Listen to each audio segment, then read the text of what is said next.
anya neno ụwa Olisa anya neno ụwa Ochimu anya neno ụwa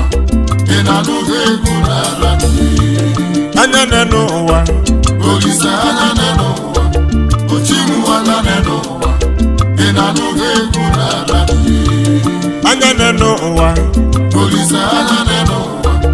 Ochimu anya neno ụwa Ị na-anụghị egwu n'ala Imanum obili Igbo abịagobe egwu anya ọgbanya ka anyị na-ederi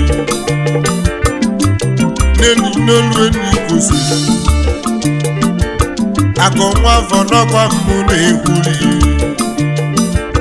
ogbu ọsọ nwanne m nọ n'ọgbọ